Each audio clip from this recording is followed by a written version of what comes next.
Hi, my name is Benjamin. I'm 9 years sober. I continue every day to look to help others, to give back to those who have helped me, and to the community that's given me everything back into my life. I'm Heather Champion. I'm a licensed mental health counselor with a private practice. I met Ben while working at an outpatient treatment center called The Retreat that's not here anymore. We've maintained our friendship since then and enjoy taking time to talk about therapy and our lives as champions.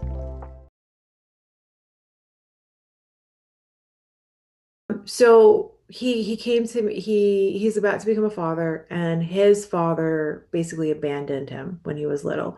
And he's very worried about that kind of coming up for him. So I led him through a little bit of inner child work, and what I did was I asked him, okay, think about your first memory of your dad making plans to come by and pick you and your sister up, and then him not showing up.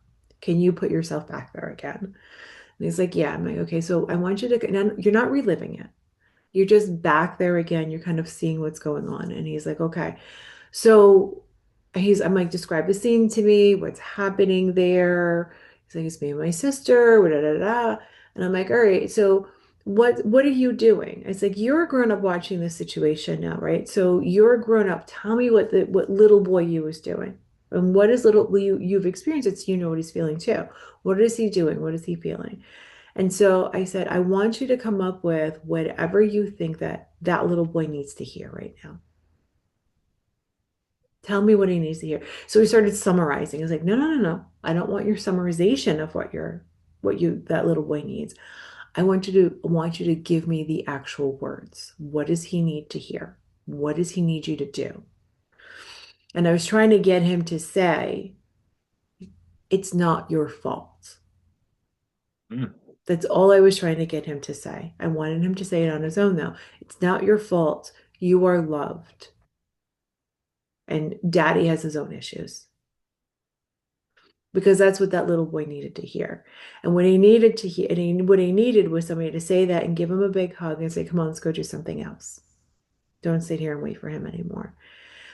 My client couldn't get to that place, right? He really struggled to come up with the words, and we processed together why it was hard for him to come up with these particular words to give himself. Because the point of inner child work is not taking your inner child out for ice cream. It's healing the wounds. It's going back to the places where the wounds happened and being the parent that that child needed. And one of the things that he struggled with that exercise was like, my mom did everything she could. And I'm like, we're not saying she didn't. We're not Mm. saying that she was a bad parent. But what we are saying is that that little boy did not get what he needed.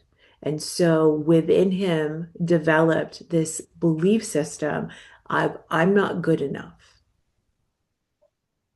We need to counteract that. We need to counteract it. So we have to go back to the place where that belief system began. And in your mind's eye, work through it there by talking to that little kid and giving comfort to that child.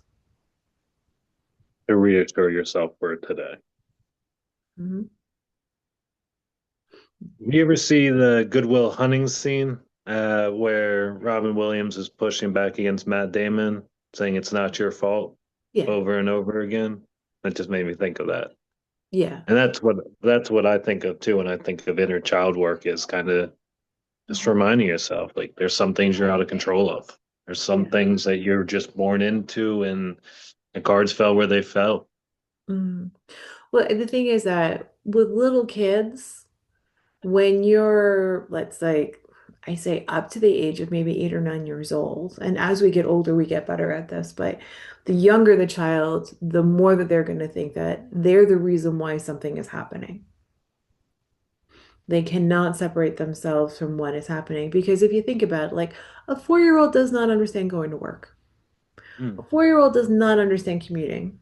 A 4-year-old does not understand that there's other people outside of the family unit besides the ones that they see on a regular basis. Like they don't understand like people in stores that can be rude. They don't understand people on the phone that can be rude. They don't understand any of the things that you and I have to deal with on a daily basis as a grown up. that could put us into a bad mood. And so if that child is sitting there and mom is like, let's say, on the phone with technical support trying to get something to work, and she's really getting frustrated because she's not getting the answers that she needs, or she's sitting on hold for 3 hours, right? That's really frustrating. But the thing is that the little kid isn't completely going to understand that mom isn't mad at me, she's mad at the phone, Mhm. right? That's what the little kid is like. Little kids struggle to understand that. So, in those situations, it's really good. It's really important to help the child to understand that whatever's going on around them has nothing to do with that, that they are not the center, because kids don't understand that they're not the center of the universe. That's something that we learn with time. By learning how to take perspective, we start to learn that we're not the center of the universe and that everything people do is not related just to me. It's not related to my actions. It's not related to me. So that's a hard thing when kids at a young age go through shit. Is that why? Is They don't always that know. why a lot of us grow up to be people pleasers? Yes. Yeah. It's like looking in the mirror. Oh yeah, absolutely. Which I think, again, I'm open and honest about things. I'm not. I think one of the coolest things growing up that I've realized is all those little things you were talking about. Oh, dad wasn't mad at me at that moment. Dad literally just got back from work and his boss wasn't the kindest person ever. Dad has to drive me and my brother 45 minutes at 7 o'clock on Thursday to go play baseball for 2 hours.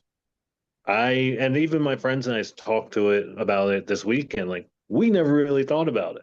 We just thought, hey, 7 o'clock baseball game, dad's going to take us. We never thought that dad had a job. We knew dad had a job, but that was just what we thought society did.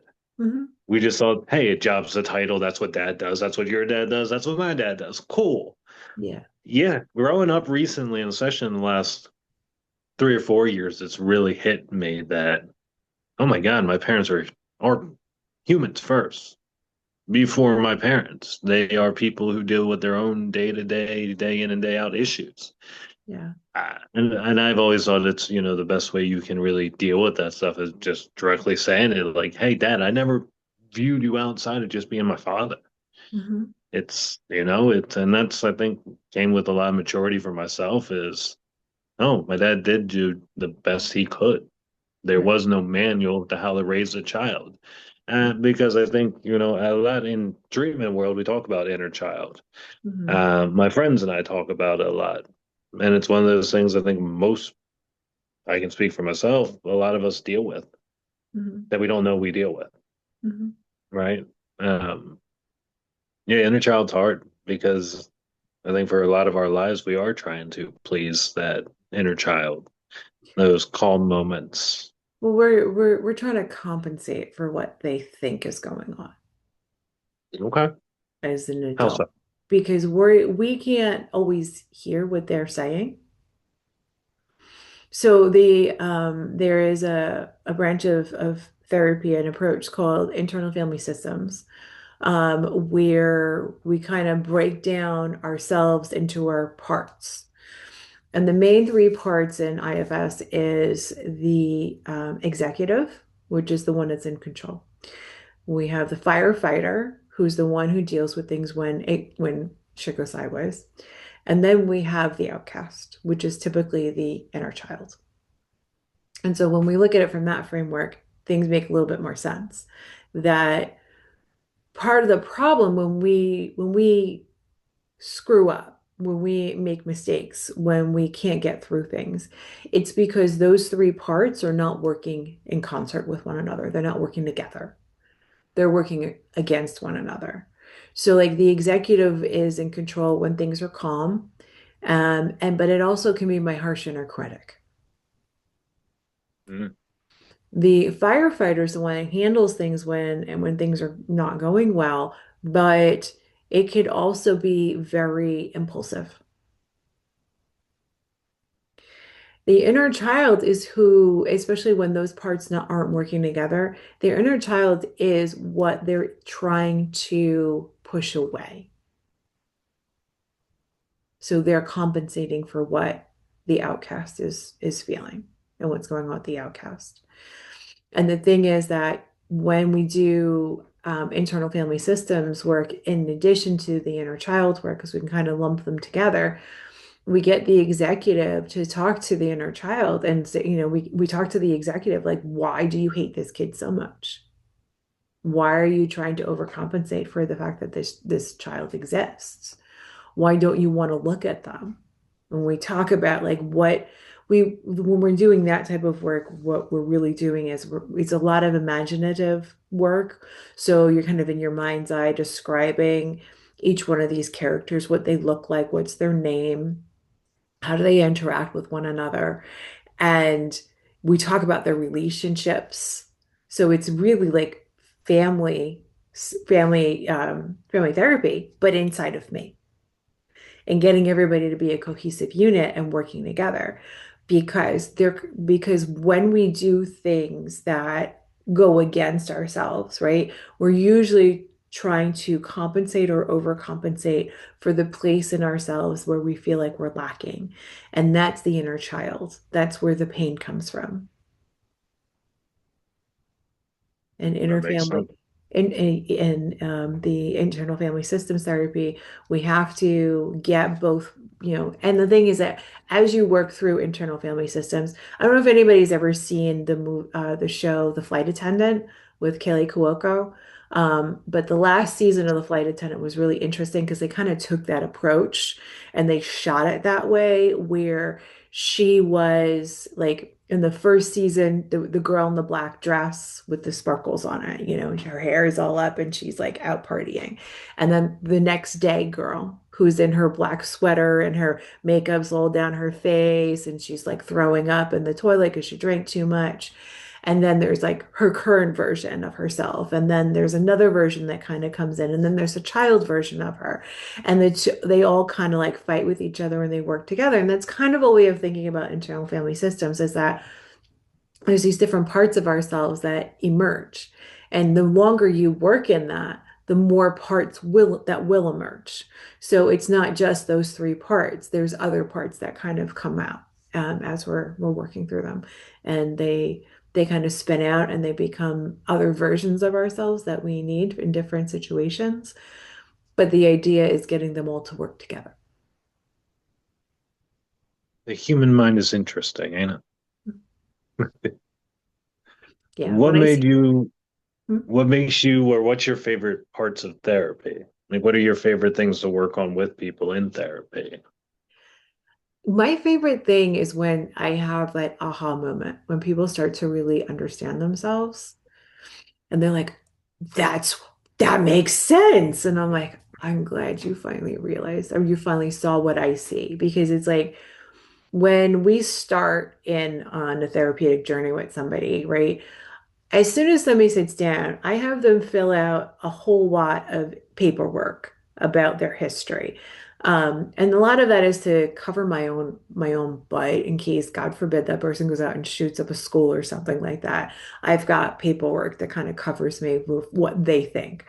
Um, because I have like a screener for self-harm, for homicidal ideation, for suicide, and then I also have a screener for, do you have access to weapons?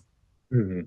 So that right there, and then I do a bunch of screeners for depression and anxiety and things like that, so that like I can formulate very quickly just from that information what's probably going on. But as soon as somebody sits down, right, if you know what you're doing in this field, you can read body language and like that. And you can figure out, like, there's some questions still.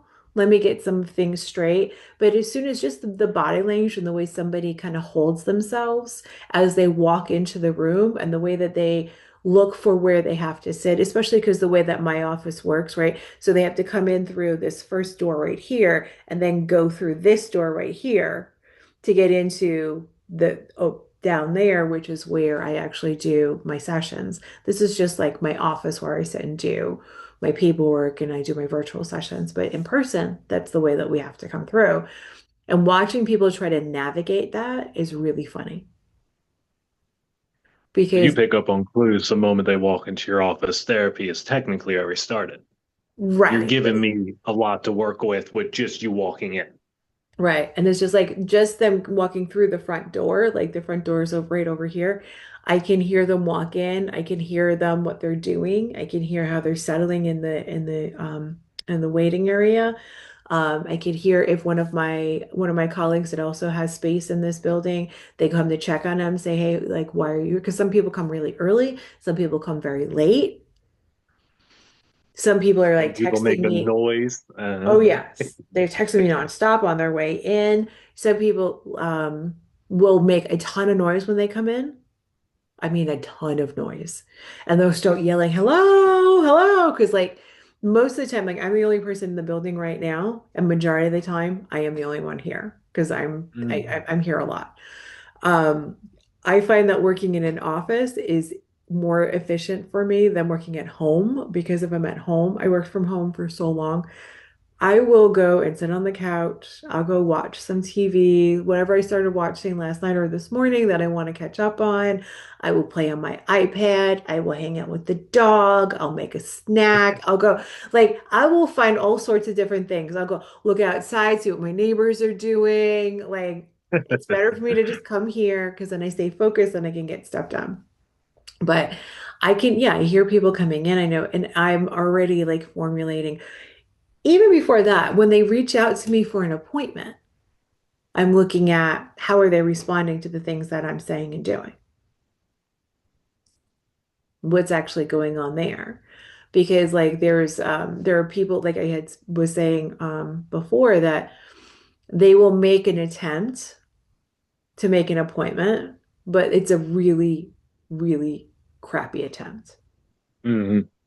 One time I had somebody who somehow got to my website, found where I have my intake paperwork and filled out the intake paperwork, but never made an appointment. Because typically it goes that they reach out to me either by email or text or phone, and then I respond and I send them a link to the system where they can set an appointment time, and then I send them the paperwork to complete. So they figured out how to go all bypass, circumvent all of that other stuff, fill out all this paperwork. And it was sitting in my system for like a month and a half. And I was like trying to get in touch with this person. But all I had was an email address, and I was emailing them like, "Hey, I got your intake paperwork. Do you want to make an appointment?" And they weren't responding. And the only phone number was for the emergency contact. And I had called and left a message with the emergency contact trying to like, "Hey, this person sounds like they're in kind of like rough shape. They sounds like they want to make an appointment. Can you ask them to call me, please, so we can Yeah, make an something. appointment?" Yeah. So it's like this is somebody who in their effort to keep themselves safe and not open themselves up to too much pain, then they are working hard to make things appear like they're putting the effort in. Like, well, I did the paperwork, but they never called me. Probably a lot more work to figure all that out than it would simply just to pick up the phone and just say, "Yeah, I was looking for an appointment today." Yeah. I have But I had the other day I had two voicemails that were left on my on my phone, and I called both people back, and the one got right back to me. He's like, I definitely need an appointment. Do you take my insurance? I said, yes, I take your insurance. And he was like, okay. We made an appointment. And he couldn't do the paperwork online. So he asked me if I printed out for him, could he do it that way? And I said, that's fine. I can just scan it and upload it into the system. No worries. The other person left me two messages. I called them back and left them a message. And I was like, whatever. Never heard back. So 2 days later, I tried calling them again, just to say, hey, you sound like you were in distress. Let me try making another phone call. I called them back. His voicemail was full. So I sent him a text message and I said, hey, I'm just trying to call you back. Your voicemail is full. This is where you can go if you want to make an appointment. This is the website if you want to make an appointment. Never heard anything back from him. That was like 2 weeks ago. I think a lot of people, I mean, I guess I'm blessed that I have the same shortcomings. I don't like following through with things. The blessing I have is a lot of my friends are therapists who don't allow their shortcomings in the therapist side. Mm, Uh, but one of the blessings with that is you get to learn, what are you really scared of?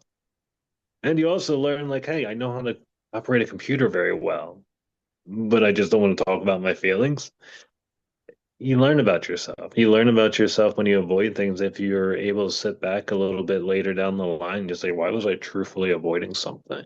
mm, Uh, and I think, it's funny that you bring that up because the other day I texted you that I was going through a moment of self-revelation, and that was eventually it is I came to a realization that it was I who was scared of I, mm, nobody else, right? It wasn't that I was having trouble submitting paperwork. It was I was having trouble believing that I deserved to submit the paperwork. mm. And I think a lot of us deal with that. I think the reality for a lot of us is like we're very smart people and we get scared that we're smart people and then we have to prove it to somebody. It's a lot easier to believe that my five friends and you guys say, hey, you have a lot of intelligence. Mhm, God forbid I test that intelligence and maybe have to come back to you guys and say, hey, I got a 69 instead of a 70. mhm. I think that's where a lot of fear lies is, yeah, I can do a lot of things, but it's easier to just say I can do them than try to prove that I can or can't do them. Yeah. Because God forbid I can't do them to the full extent that I think I can, then who am I? Well, that's the thing about like the curriculum and the workbooks that I give people to work on, is that most people do every assignment wrong, and it's on purpose. I give it to people like that on purpose because the thing about therapists is that we will normally attract into our practices people who are just like us. Right? Yeah, that's usually who we do. We work with ourselves a lot of the time. And so, That makes sense. right. And so I'm a perfectionist and I want to do everything right the first time. And if I don't do it right the first time, then I don't want to ever do it again. I think that's a It's a lot of humbling people. moment, Miss Heather. Right. And I'm just like, and for me to stick with something I'm not good at doing is really, really hard. Excuse me. So I have these workbooks that I give out to people, and the assignments are written fairly vague because I want you to fail. I want you to perceive that you failed. I want you to put the effort in and not know if you're doing it right. Because when you come in, right, when we sit down and go over it, because unlike other people that like just give a workbook and do the workbook on your own, I want to go over every single exercise in there with you and in a lot of detail. Because us going through it together means that, well, now I'm going to show you how to do it. I'm forcing I'm you to kind of be intrigued in this vulnerable. workbook. What was that? I said, I'm intrigued by this workbook. Well, that's the one I used to give out when I was at the retreat. I think I might have to take another look. It's it where everything is super vague, so it's very likely you're going to do it wrong, and it's very likely you're going to see the wrong things in these assignments. It's fine. I go over them ahead of time, and I know that they are hard as well. So there's a lot of blocks that come up for these things. And the idea though is that you're not supposed to get it right on the first try. And we have to learn how to like deal with ourselves and accept ourselves if we're not perfect. Where do you think that comes from? It comes from that inner child thing. I'm not good enough, so I need to be perfect. And that can branch off from a variety of different places in your childhood. Oh yeah. Being the youngest of three family members who are excelling in different areas in their life. Hmm. Or being the oldest and having younger siblings that struggle. And oh, I'm so glad that you're so perfect. Mm. Or the only time I ever get attention is when I over excel, when I overachieve. So that's what's ingrained in me. That's what I have to do. That's the only way I can be. There's a lot of ways that we end up there. I'm not trying to be an overachiever. But What we need to do is we need to learn to allow ourselves to be guided through. So when we're building a secure attachment, that's what's going on, right? We're allowing a caregiver to show us how to do something. The first thing that they're showing us how to do is to calm ourselves down. Makes a lot of sense.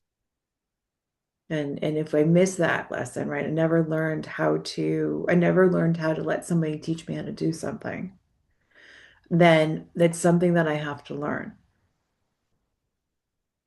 And Which is so, scary because I could fail at learning that new thing.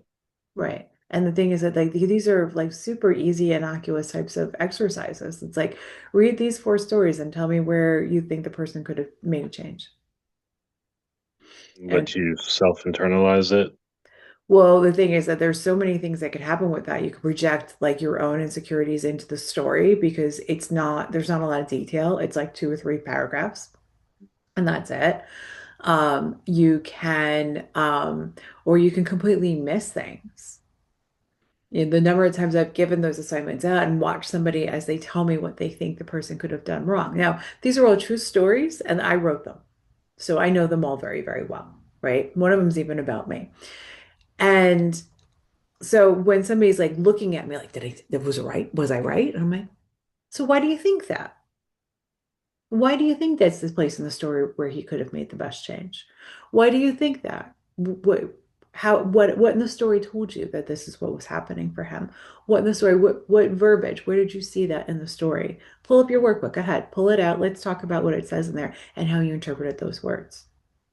They are desperate for me to tell them, like, give them the attaboy, that you did a good job. Here's your gold star.